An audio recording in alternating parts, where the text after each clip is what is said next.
Megan Cole had been living on the research outpost for 8 long months. The outpost sat on a planet called Kepler 442b, far from Earth and far from everything she had ever known. The planet was strange and beautiful. The sky was not blue like on Earth. It was a soft purple color that changed to deep orange when the sun went down. The forests were not green.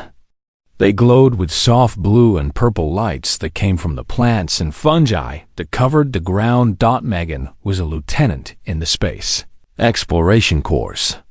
Her job was simple. She studied the planet. She took samples. She wrote reports. She sent those reports back to Earth. The outpost had 12 people living in it. They were all scientists and officers who had agreed to spend years away from home to learn about this new world. It was a quiet life. Sometimes too quiet. That changed on the night the signal came. Megan was sitting at her console, drinking bad coffee and watching data scroll across her screen. The data was boring. Temperature readings. Atmospheric samples. Nothing interesting. Then a red light started flashing on her console. A distress signal. Something had crashed somewhere in the forest about 20 miles from the outpost. Megan reported the signal to Commander Ryan Hughes. He was a tall man with gray hair and a serious face.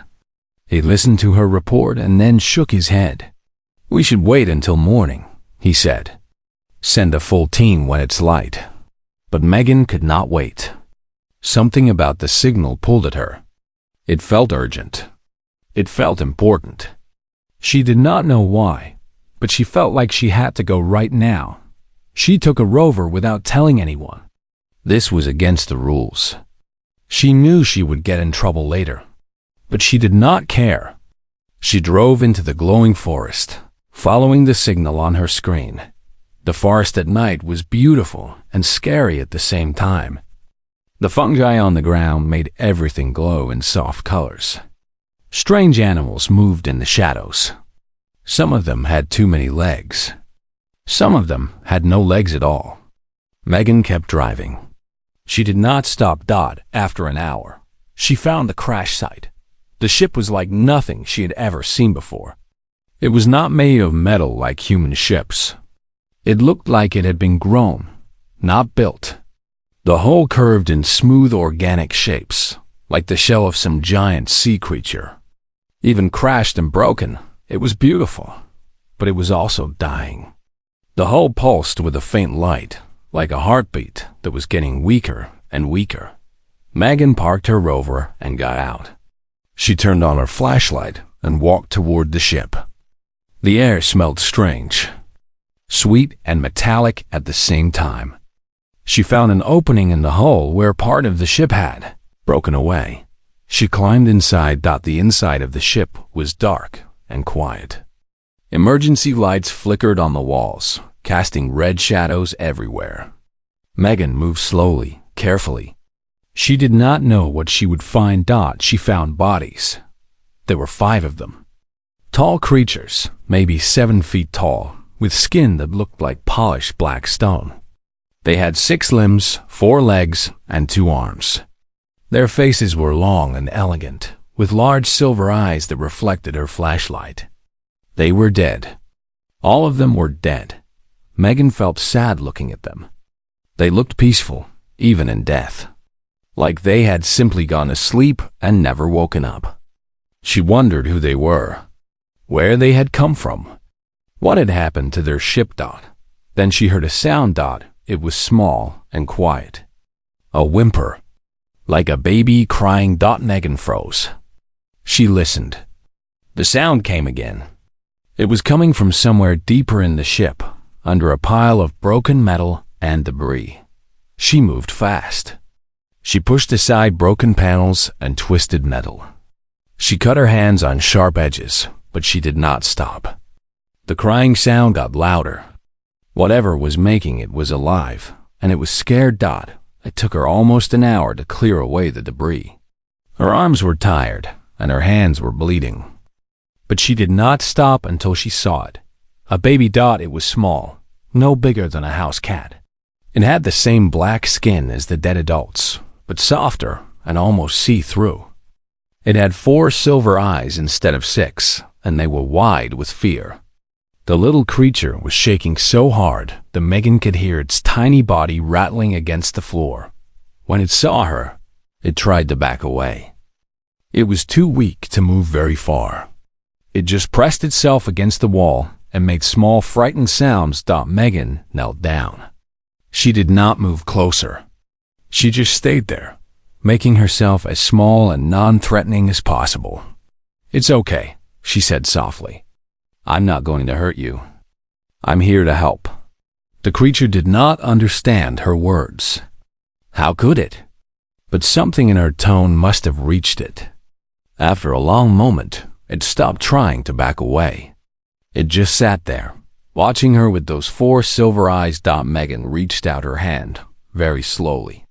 The creature flinched but did not run. She moved her hand closer, inch by inch, until her fingers were just a few inches away from the little being. Then something amazing happened. The creature reached out one tiny hand and grabbed her finger. Its grip was weak, but desperate, like it was holding on to the only solid thing in a world that had just fallen apart. Megan felt her heart break a little. This baby had just lost everything. Its family, its home, its entire world. And now it was holding on to a stranger from another planet like she was the only hope it had left. Megan picked up the creature gently. It was so light, like it weighed almost nothing. She held it against her chest, and it pressed its face against her jacket. She could feel it shaking. "I've got you," she whispered. "You're safe now. I've got you." She carried the creature out of the ship and back to her rover. The whole way back to the outpost, she held it close to her chest. Somewhere during the drive, the shaking stopped. The creature had fallen asleep, one tiny hand still wrapped around her finger. When Megan arrived at the outpost, Commander Hughes was waiting for her. He was angry at first. She had broken the rules. She had gone out alone without permission. He was ready to give her a serious lecture about protocol and safety. Then he saw what she was carrying. His anger disappeared. He looked at the small creature sleeping in her arms, and his face softened. "What is it?" he asked quietly. "I don't know," Megan said. But it was the only survivor. There were adults in the ship, but they were all dead. This baby was trapped under the debris. Hughes nodded slowly. He called for the doctor. He called for the xenobiologist. He called for everyone who might be able to help. But the creature did not let go of Megan's finger. Even in its sleep, it held on tight. And Megan, for reasons she did not fully understand, did not want to let go either. Dr. Kevin Park was the best xenobiologist at the outpost. He had spent his whole life studying alien life forms. He had seen creatures with 10 legs and creatures with no legs at all. He had studied plants that could walk and animals that could think. But he had never seen anything like the small creature that Megan Cole had brought back from the crash. He ran every test he could think of. He scanned its body. He analyzed its biology. He compared its DNA to every species in the Federation database. Nothing matched. This creature was completely unknown to human science. "It's definitely young," Kevin told Megan the next morning. They were standing outside the containment room, looking through a thick glass window at the small creature inside. "Based on its development, I would say it's similar to a human toddler in age. Maybe 2 or 3 years old in our terms." Megan watched the creature through the glass. It was sitting in the corner of the room, as far from the door as it could get. It was shaking again. Its 4 silver eyes moved around the room constantly, watching for danger. "What about the adults from the ship?" she asked. "Were any of them its parents?" Kevin shook his head. "I checked the genetic markers. None of them were related to this baby. They might have been caretakers or crew members, but none of them were its biological parents. This made Megan feel even sadder. The baby had not just lost the people on the ship. Somewhere out there, its real parents might be looking for it. Or they might be dead too. There was no way to know. "There's another problem," Kevin said. His voice was serious. "The baby won't eat. We've tried everything. Ration packs, synthesized proteins, samples of local plants and animals. It refuses all of it. If we can't get it to eat soon." He did not finish the sentence. "He did not need to. How long does it have?" Megan asked quietly. 48 hours. Maybe less. Its metabolism is very fast. If it doesn't eat, its body will start shutting down." Megan stood there for a long moment, looking at the frightened creature in the corner. It was going to die. After everything it had survived, it was going to die because it was too scared to eat. She made a decision. "Let me in there," she said. Kevin looked surprised. "That's not safe. We don't know anything about this species. It could be dangerous." "Look at it," Megan said. "Does it look dangerous to you?" "It looks terrified. It looks alone. It needs someone to show it that it's safe." Kevin wanted to argue, but he could see that Megan had already made up her mind. He sighed and opened the door to the containment room. Megan walked in slowly. She did not go toward the creature. Instead, she sat down on the floor about 3 feet away from it. She crossed her legs and made herself comfortable. The creature watched her with wide, frightened eyes. It pressed itself harder against the wall. Megan did not move. She did not speak. She just sat there. After a few minutes, she pulled out a small packet from her pocket. It was her dinner. A sad little package of reconstituted vegetables that tasted like cardboard. She opened it and started eating, slowly and calmly. The creature watched her eat. An hour passed. Megan finished her dinner but stayed where she was. She pulled out a book on her tablet and started reading. She acted like sitting in a containment room with an alien baby. Was the most normal thing in the world. The creature stopped shaking. Another hour passed. Megan noticed movement out of the corner of her eye. The creature had moved. It was no longer pressed against the wall. It had crept forward a few inches, watching her with curious eyes. Megan did not look at it directly. She kept her eyes on her tablet. She turned pages slowly and pretended to read. The creature moved closer.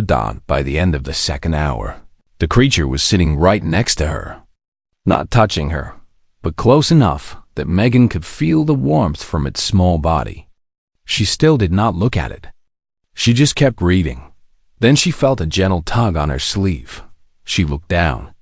The creature was looking up at her with those 4 silver eyes. It made a small chirping sound, like a question. Megan reached into her pocket and pulled out another food packet. This one contained some kind of protein bar. She broke off a small piece and held it out in her open palm. The creature looked at the food. It looked at her face. It looked at the food again. Then, very slowly, it reached out and took the food from her hand. It ate. Megan felt tears in her eyes. She did not let them fall. She just broke off another piece of the bar and held it out. The creature took that one too. And the next one. And the one after that. By the time the food was gone, the creature was sitting in her lap. It had curled up against her chest like a cat looking for warmth. It made soft chirping sounds that almost sounded like purring. Kevin was watching through the glass with his mouth open in shock. Over the next 3 weeks, Megan spent most of her time with the creature. She started calling it Pip because of the small chirping sounds it made. Pip responded to the name. It seemed to like having something to be called. Pip would not leave Megan's side. It followed her everywhere she went. It slept in her quarters, curled up on her bed. When she went to do research in the field, Pip rode on her shoulder, watching everything with curious eyes. When she ate meals in the cafeteria, Pip sat next to her and ate from her plate. the other crew members found it cute. They would wave at Pip in the hallways and make funny faces to try to get it to chirp. Pip tolerated their attention, but always stayed close to Megan. If anyone tried to pick it up or hold it, Pip would make distressed sounds until Megan took it back. Kevin found the whole thing fascinating. He had never seen an alien creature bond so quickly or so completely with a human. He ran more tests and took more notes. He wrote long reports about the phenomenon. "This is amazing," he told Megan one night. "In 3 weeks, this creature has formed a deeper bond with you than most species form in years. Its stress hormones drop when you're nearby. Its heart rate slows. Its brain activity shows patterns similar to human babies when they're with their mothers." Megan listened to Kevin talk, but she felt uneasy. She knew what he was saying was true. She could feel the bond growing stronger every day. When Pip chirped happily at the sight of her, her heart felt warm. When Pip curled up against her at night, she felt peaceful. She was getting attached, and that scared her more than anything else on this alien planet, because somewhere out there, Pip had a real family, a real mother, a real home. And one day, someone might come looking for this little creature. When that day came, Megan would have to give Pip back. She lay awake at night, Pip sleeping peacefully on her chest, and wondered how she would ever be able to let go. "You're going home someday," she whispered to the sleeping creature. "I'm just keeping you safe until then. Don't forget that. Don't make this harder than it has to be." Pip chirped softly in its sleep and snuggled closer. Megan closed her eyes and tried not to think about the future. But deep in her heart, she knew the future was coming whether she was ready for it or not. The ship came without any warning at all. Megan was outside the outpost that morning, collecting soil samples near the edge of the glowing forest. Pip was sitting on her shoulder, chirping happily at the strange bugs that flew through the purple air. It was a normal day, a peaceful day, the kind of day that made Megan forget she was on an alien planet far from home. Then the sky went dark. Megan looked up, and her heart stopped. A ship hung in the sky above the outpost. It was huge, maybe 10 times bigger than the crashed vessel she had found in the forest. It had the same organic shape, the same curves that looked grown rather than built. But this ship was whole and powerful. Its hull pulsed with light, like a giant heart beating in the sky. Pip saw the ship and made a sound Megan had never heard before. It was not fear. It was not excitement. It was something in between. A sound of recognition. Megan grabbed Pip and ran back to the outpost. Inside, everything was chaos. Alarms were ringing. People were running in all directions.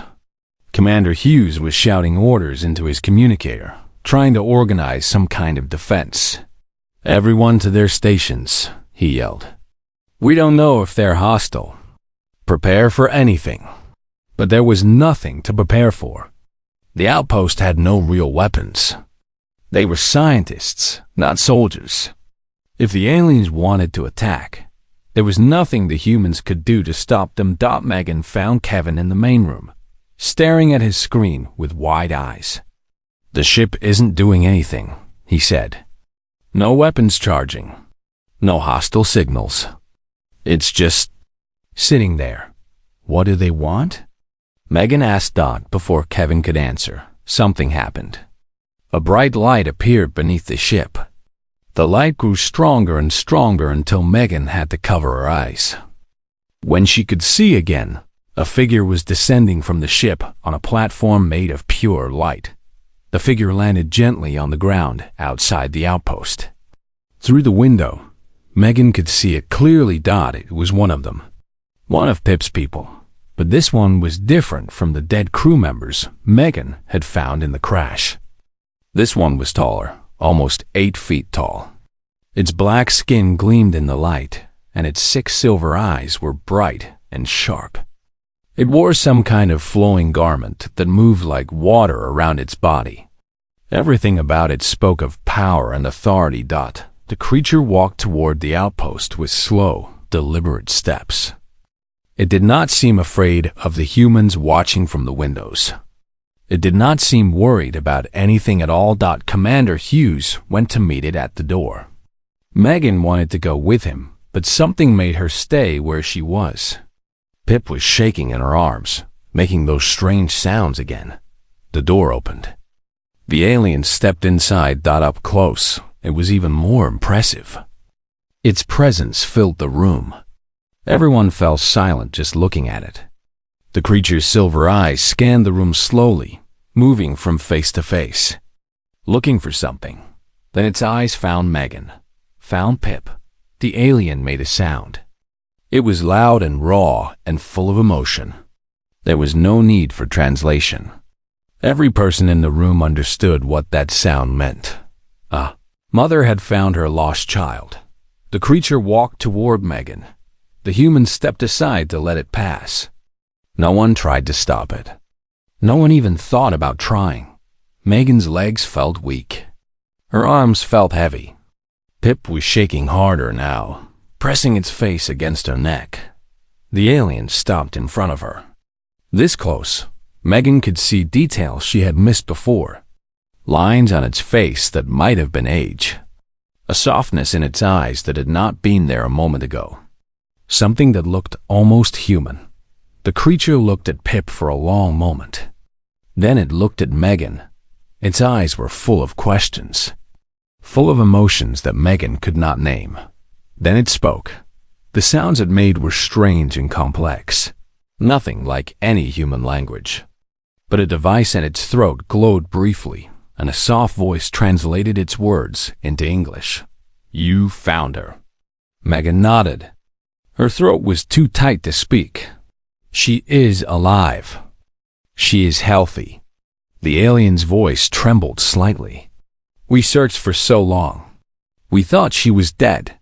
We thought we had lost her forever." The creature's 6 eyes filled with something that looked like tears. Megan understood then. This was not just any alien. This was not just someone who had come to collect a lost child. This was a mother. Pip's mother. A mother who had been searching the stars for her baby, thinking the worst, hoping against hope. And here was her child, safe and warm in the arms of a human stranger. Megan's heart was breaking. She knew what she had to do. She had known it from the beginning. Pip did not belong to her. Pip belonged with her own people, her own family, her own mother. She lifted Pip gently. The little creature made confused sounds, not understanding what was happening. Megan kissed the top of Pip's head one last time. Then she held her out toward the alien mother. "Here," she said. Her voice was barely a whisper. "Your baby. She's been waiting for you." The mother took Pip into her arms. The moment they touched, Pip made a sound of pure joy. She recognized her mother's scent, her mother's touch. She pressed her face against her mother's chest and closed all 4 of her eyes. The mother held her child close and trembled with relief. Megan stepped back. Tears were running down her face now, and she did not try to hide them. This was right. This was how it should be. A child belonged with its mother. "I'm sorry about the crash," Megan said. "We found the ship too late. We couldn't save the others." "I'm so sorry." The mother looked at her. "You saved her." "That is more than we could have hoped for. More than we deserved." Megan nodded. She wiped her face with the back of her hand. I should go. You probably want to take her home." She turned to leave. A hand touched her wrist. Cool fingers, gentle but firm. "Wait," the mother said. "Please." Megan stopped. She did not turn around. She could not. If she looked at Pip again, she would not be able to let go. "You cannot leave," the mother said. "Not yet. There is something I must say to you first." The room was silent. Everyone was watching, but Megan did not see any of them. She only felt the cool hand on her wrist. She only heard the soft voice behind her. "Please," the mother said again. "Turn around. Look at me." Slowly, Megan turned. The mother was standing there with Pip in her arms. But Pip was not looking at her mother anymore. Pip was looking at Megan, reaching toward her with one small hand, making that desperate chirping sound that Megan knew so well. The sound of a child calling for the one it loved. The mother looked at Pip, then at Megan, and in her silver eyes, Megan saw something she did not expect. Hope. The alien mother held Megan's wrist gently but firmly. Her silver eyes were filled with emotions that Megan did not fully understand. Behind her, Pip was still reaching toward Megan with those small hands, still making those desperate sounds. "Please," the mother said again through her translator. "Do not go. There is much I need to tell you." Megan stood frozen. She did not know what to do. Part of her wanted to run away, to hide in her room and cry where no one could see. Another part of her could not move at all. She could only stand there, looking at Pip's reaching hands and trying not to fall apart. The mother saw her struggle. She spoke softly, like she was talking to a frightened child. "My name is difficult for a human mouse to say. Your translator might call me something like Vela. That is close enough." Megan nodded slowly. "Vela, yes." The mother seemed pleased that Megan had tried. "I am the matriarch of my family group. We are a people called the Sirathi. We have traveled the stars for longer than your species has been alive. We have seen many worlds, many civilizations, many forms of life." She paused and looked down at Pip, who was still making unhappy sounds. "But in all our travels, we have never met a species quite like yours." Megan did not know what to say. She just listened. Vela continued. 3 months ago, one of our ships was carrying several young members of our family to a new colony world. My daughter was among them. The ship suffered a catastrophic failure. We lost contact with it. We searched for weeks, but found nothing. We believed they were all dead." Her voice became thick with pain. Megan recognized that sound. It was the same sound she had heard in her own mother's voice after her father had died.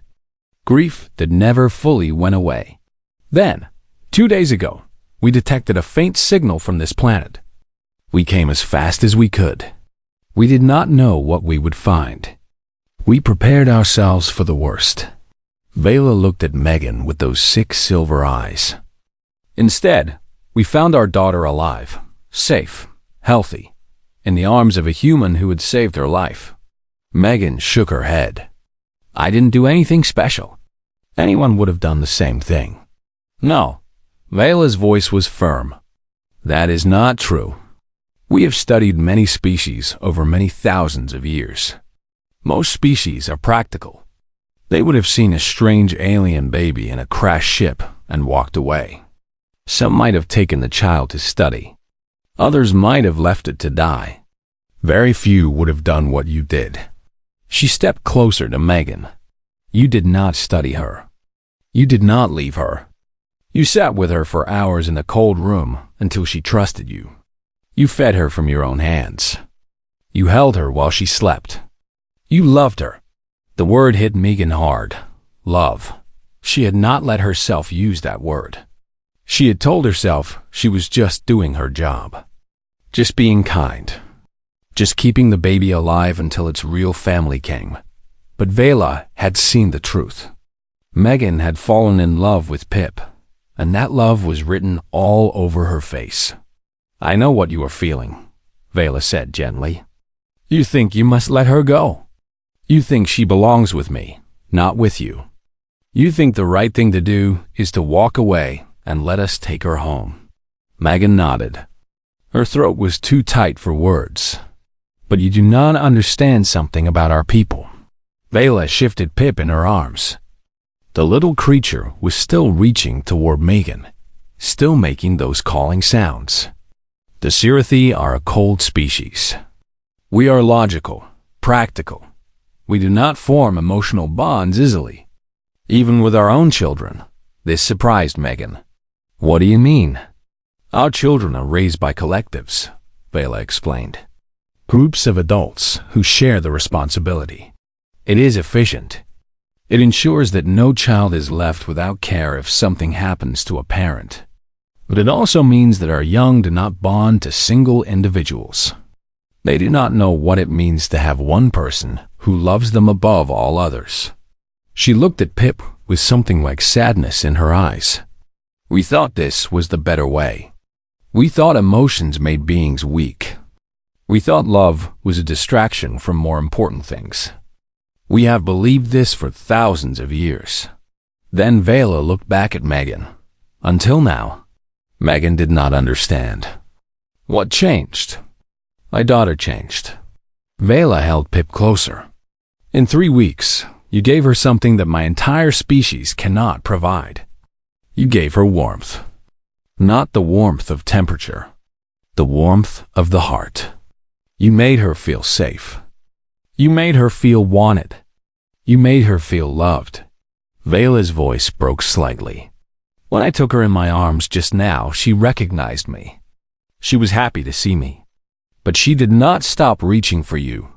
She did not stop calling for you. Because in her mind, in her heart, you are the one who saved her. You are the one she bonded to. And for the Sirathi, the first true bond is sacred. Megan felt tears running down her face again. She did not try to wipe them away.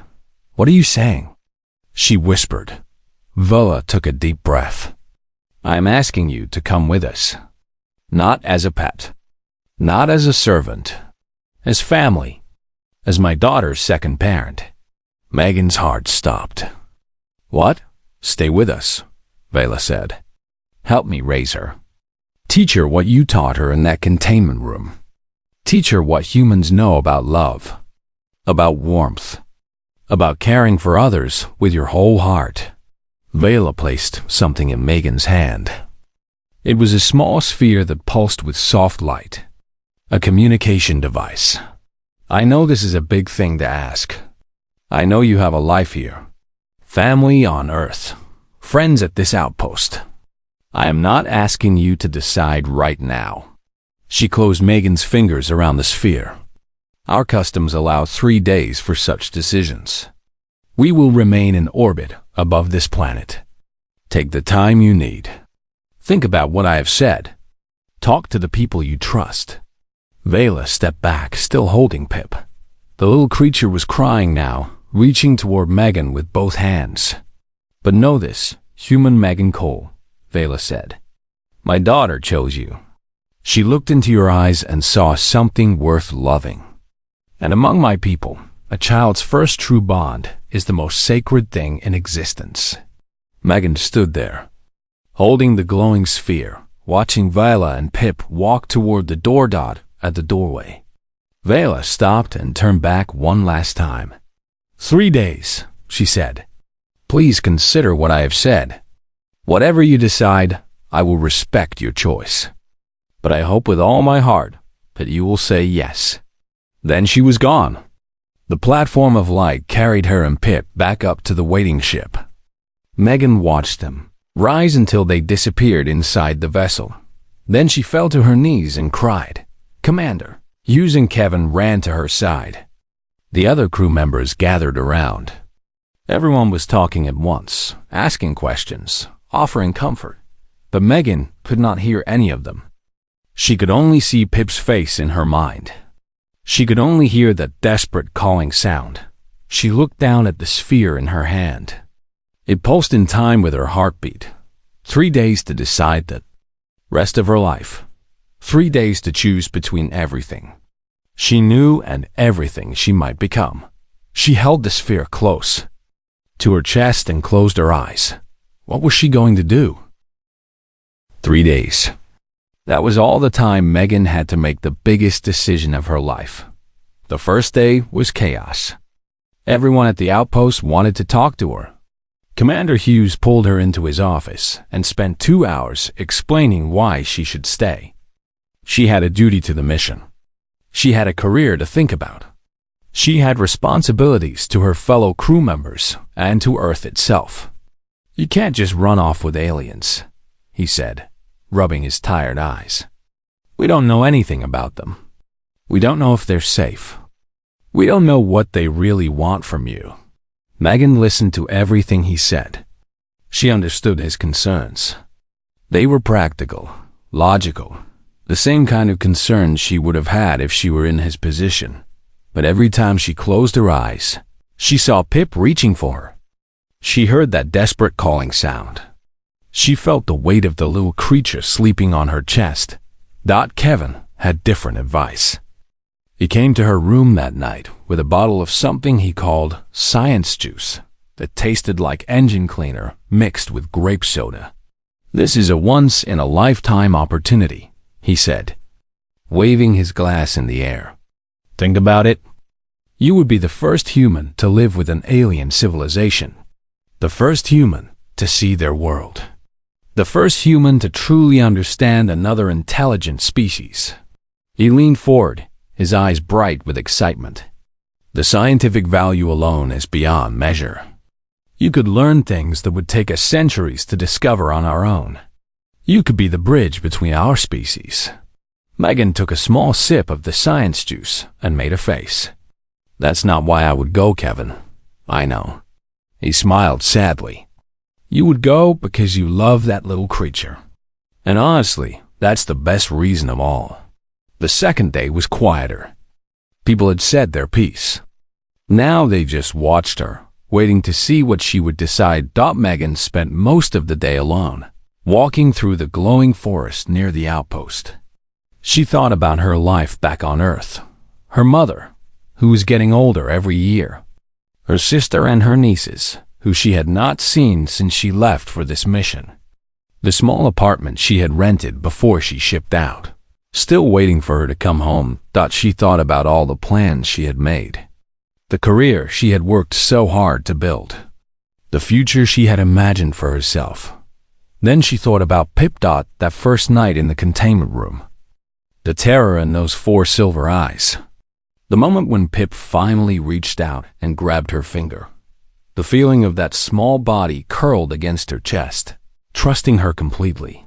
Was she really going to walk away from that? On the second night, Megan could not sleep. She lay in her bed, staring at the ceiling, turning the glowing sphere over and over in her hands. The sphere pulsed with her heartbeat, like it was connected to her somehow. She thought about what Vela had said, about the Sirathi being a cold species, about their children being raised by collectives instead of parents, about how they had never understood love the way humans did. Maybe that was the point. Maybe that was why Pip had bonded to her so quickly and so completely, because Megan had given her something she had never experienced before. Something her own people could not provide. Warmth, love, the feeling of being the most important thing in someone's world. Humans were not special because they were smart or strong or powerful. Humans were special because they loved. They loved their children. They loved their friends. They loved strangers they had never met. They loved creatures that could not love them back in the same way. That was the human superpower. The ability to love without logic. The ability to care without reason. And maybe, just maybe, that was exactly what the universe needed. The third day arrived. The sun rose over the purple sky, casting long shadows through the glowing forest. Megan stood outside the outpost, holding the sphere in her hand. The whole crew had gathered to watch. Commander Hughes, Kevin, all the others she had worked with for the past 8 months. They stood in a quiet line, waiting to see what she would do. Megan looked at each of them in turn. These were good people. People she had trusted with her life. People who had become like family to her. But they were not her only family anymore. She pressed the sphere, and it glowed brightly in her palm. "Yes," she said. One word. That was all it took. The sky lit up above them. The great ship pulsed with light, and a platform of energy descended toward the ground. Vela stood on the platform, and in her arms was Pip. The little creature saw Megan and started chirping wildly. She struggled in her mother's arms, reaching toward the human with all her strength. Vela smiled. It was a strange expression on her alien face, but unmistakably a smile. "You chose to come," she said through her translator. "I chose to love," Megan answered. "The rest is just details." She walked toward the platform. With each step, she felt the weight of her old life falling away. Her career, her plans, her comfortable future. All of it disappeared behind her like smoke in the wind. Ahead of her was uncertainty. A new world. A new life. A new kind of family she could not even imagine. But Pip was there. Pip was reaching for her. And that was enough. Megan stepped onto the platform. The moment she did, Pip leaped from Vela's arms into hers. The little creature wrapped all four limbs around her and made that purring sound that Megan loved so much. "Mom," Pip chirped. It was the first word she had ever spoken. Not in Megan's language or in the Sarathi language, but in something in between. A new word for a new kind of family. Megan held Pip close and kissed the top of her head. "That's right, baby. I'm here. I'm not going anywhere." Vela placed a cool hand on Megan's shoulder. "Welcome home, Megan Cole." The platform began to rise. Below them, the outpost crew watched in silence. Kevin waved. Commander Hughes nodded slowly. Some of the others had tears in their eyes. Megan waved back with her free hand. Then the platform carried them up into the ship, and her old life disappeared below the clouds. 1 year later, a message arrived at the Kepler 442b outpost. Kevin Park was the one who opened it. He played the holographic recording in the main room, where everyone could see. Megan appeared in the image. She looked different somehow. More relaxed. More peaceful. More alive. She was wearing clothes made of that flowing material the Sarathi used, and her hair had grown long. Pip sat on her shoulder, twice the size she had been when they left. Her 4 silver eyes were bright and happy. She chirped at the camera like she was saying hello to old friends. "Hey, everyone," Megan said. "I wanted to let you know we're doing great." Pip said her first word last month. It was Mom. She was looking at me when she said it. Megan laughed, and the sound was warm and free. Turns out being human isn't just about where you come from or what you look like. It's about how you love. And apparently, that's something pretty special out here in the stars. Behind her, Vela appeared in the frame. She was smiling too, that strange alien smile that somehow looked more natural now. "The universe is a cold place," Megan continued. "But humans carry their warmth wherever they go. We light up the darkness just by being ourselves. Who knew that would turn out to be our greatest gift?" She reached into her pocket and pulled out a small card with coordinates written on it.